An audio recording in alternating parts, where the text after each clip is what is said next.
भाई साहब, अभी तक तो चीनी के बढ़ते दामों की वजह से लोगों की चाय की चुस्की पर फर्क पड़ा था, लेकिन खबर आई है कि फिलहाल आपके मसालों में भी फर्क पड़ने वाला है। क्योंकि बहुत बड़ी खबर आई है कि फिलहाल चीनी के साथ साथ अब प्याज के दाम भी उसी तरीके से बढ़ रहे हैं जिस तरीके से पिछले कुछ दिनों में चीनी के दाम बढ़े हैं, जिससे सुनकर कई सारे लोग हैरान हैं, कई सारे लोग दुखी हैं और कई सारे लोग एक सवाल कर रहे हैं, जो सवाल बहुत ही महत्वपूर्ण है। कई सारे लोगों ने इस सवाल को सुनकर अपने भी डाउट हमारे सामने भेजे हैं और वो चाहते हैं कि हम उनकी आवाज सरकार तक पहुंचाएं, उनकी आवाज उठाएं और उनके डाउट क्या है आपको पता होने चाहिए। बहुत सारे लोगों को लगता है कि मोदी सरकार में जो चीज एक बार महंगी हो जाती है वो सस्ती होती नहीं है, और मैं आपको ये बात क्यों कह रहा हूं आपको पता होना चाहिए। कई सारे आंकड़े आप देख सकते हैं, जो पुराने आंकड़े हैं आप उनके हिसाब से खुद अंदाजा लगा सकते हैं। आपने देखा कि सरसों का तेल जो था वो कभी 80 रुपये या 90 रुपये लीटर आया करता था, लेकिन उसके दाम बढ़े और उसके दाम 150 प्लस पहुंच गए।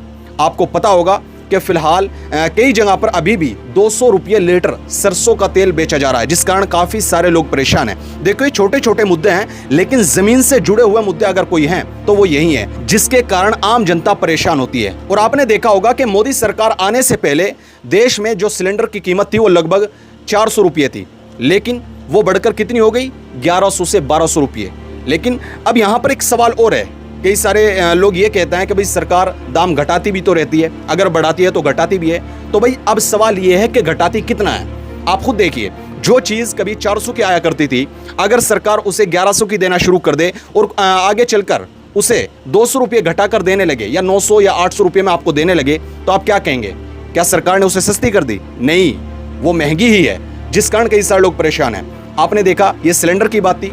दूसरी तरफ आप पेट्रोल देख सकते हैं, जो 60 से 65 रुपये लीटर आया करता था 100 प्लस पहुंच गया। अगर आपको प्योर पेट्रोल चाहिए तो लगभग 170 रुपये लीटर आपको मिलने वाला है। एथेनॉल वाला चाहिए तो आपको 100 प्लस आपको मिलने वाला है। डीजल आपको चाहिए तो डीजल भी महंगा हो गया है। तो बहुत सारी ऐसी चीजें सामने हैं, जिस कारण लोगों ने कहना शुरू किया है कि भाई मोदी सरकार में जो चीज एक बार महंगी हुई है वो सस्ती होने का नाम ही नहीं लेती, और इस पर हमें ध्यान देना चाहिए।